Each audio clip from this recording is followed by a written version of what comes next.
Assalamualaikum warahmatullahi wabarakatuh. Halo semuanya, hari ini kami sedang berada di Politeknik Negeri Batam yang sedang menyelenggarakan PBL Expo. Kegiatan ini dalam rangka mempublikasikan mahasiswa aktivitas Project Based Learning atau PBL, maka Politeknik Negeri Batam melaksanakan kegiatan ini pada tanggal 8 hingga 9 Desember 2021 di Auditorium Politeknik Negeri Batam. Kegiatan PBL Expo dan Sharing Session tersebut diikuti oleh seluruh mahasiswa Poli Batam, baik kelas reguler pagi maupun kelas karyawan. Tidak hanya mahasiswa Politeknik Negeri Batam, tetapi ada beberapa sekolah dan beberapa perusahaan yang menjadi tamu undangan dalam kegiatan tersebut.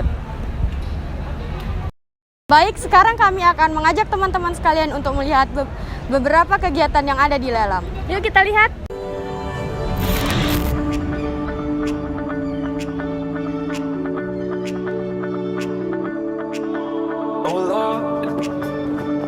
Hear me turn these words into a song for them to sing along to when I'm gone, for them to sing along to when I'm gone.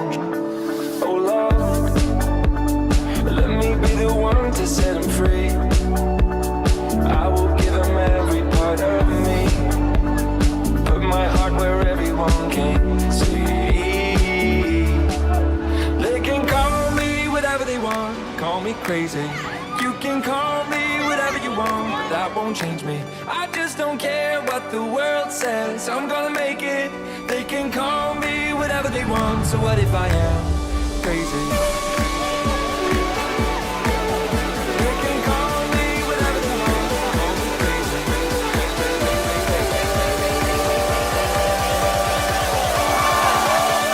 So what if I am crazy?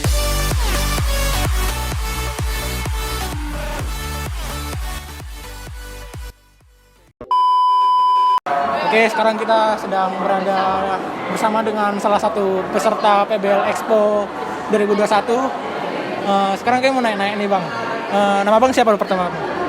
Perkenalkan, nama saya Rico Ronaldo dari Prodi Teknik Mekatronika semester 3 dan di sini saya menghadiri acara ini sebagai peserta PBL Expo. Oke, selanjutnya pertanyaannya akan dilanjutkan oleh teman saya bernama Aisyah. Baik, di sini kami akan mengajukan beberapa pertanyaan ke Abang sebagai peserta PBL Expo. Di sini kami ingin bertanya yang pertama, itu gambaran umum dari proyek Abang itu seperti apa sih?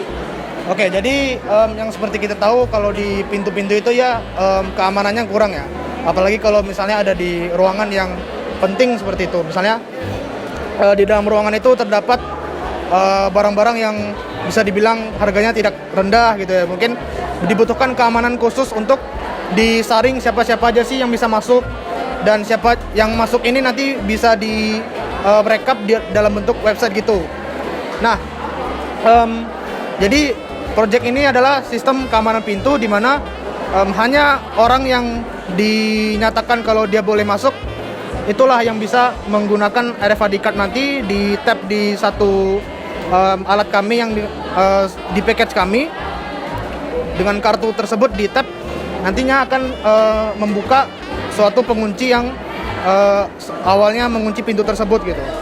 Jadi dia boleh masuk. Kalau misalnya dia tidak memiliki kartu RFID yang valid yang sudah didaftarkan, maka dia tidak akan bisa masuk dengan kartu tersebut.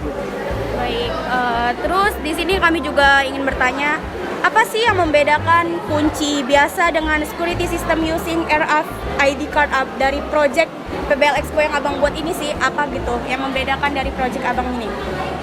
Kalau pengunci pintu biasa ya, kunci tersebut bisa diduplikat kan ya. Jadi keamanannya sangat minim. Kita kan tahu di luar sana banyak sekali duplikat kunci seperti itu ya. Kayak kalau kita mengunci pintu dengan kunci biasa. Nah, kalau menggunakan sistem kita, RFID card itu sudah dibuat sedemikian rupa dengan fasilitas yang tidak mungkin atau tidak bisa sama sekali diduplikat seperti itu. Jadi saat proses manufacturing RFID card itu pun dia itu identitas di dalam RFID itu tidak bisa sama dengan kartu yang lain. Jadi jika sudah didaftarkan satu kartu, maka kartu tersebut hanyalah milik seorang saja. Jadi hanya orang tersebut yang bisa membuka pintu tersebut jika kartu tersebut sudah didaftarkan gitu. Terus nih Bang, fitur apa aja sih yang ada di project ini? Secara lebih detail lagi tuh fitur apa aja yang ada di project Abang tersebut ini? Kalau fitur-fiturnya banyak ya. Pertama, pasti bisa membuka pintu. Iya. Yang kedua itu, seperti yang saya sebut tadi, orang yang mengetap di alat kami nanti akan direkap dalam bentuk informasi siapa sih yang mengetap di alat kami. Jadi ada rekapnya, misalnya pada jam segini namanya ini, kalau misalnya kita tambah lagi info ada NIM-nya, ada nomor HP-nya. Jadi bisa kelihatan tuh siapa aja sih yang mencoba akses pintu tersebut. Terus yang ketiga, ada banyak nih. Iya. Yang ketiga itu kita bisa menambah kartu secara, ada 2 pilihan untuk menambah kartunya. Bisa satu-satu, atau jika kita ingin menambah secara masif, kita dapat menggunakan sistem import dari Excel. Jadi kita buat kolom tabel-tabel, di situ ada nama dan ID-nya. Jadi kita bisa import ke database kita. Jadi langsung diimport. Nah, database itu yang kita bisa olah nantinya. Apakah ID tersebut diblokir atau aktif seperti itu. Terus fitur yang lain adalah dia itu sistemnya wireless. Jadi kalau kita sudah pasang alatnya di satu tempat, itu tidak perlu ada lagi kabel-kabel yang sangat-sangat mengganggu gitu. Cukup kabel untuk mempower alat kami saja sudah. Nggak perlu kabel LAN, biasanya LAN untuk ke komputer gitu. Kalau ini nggak perlu. Jadi sistemnya wireless dengan menggunakan WiFi. Itu sih fitur-fiturnya. Jadi ini ada pertanyaan terakhir nih Bang. Tingkat keefektifan dari project yang Abang buat ini apa sih? Efektifnya itu karena pertama kita bisa mengolah data dengan gampang ya. Karena kita sudah menyediakan websitenya untuk sebagai sistem database-nya dalam bentuk website.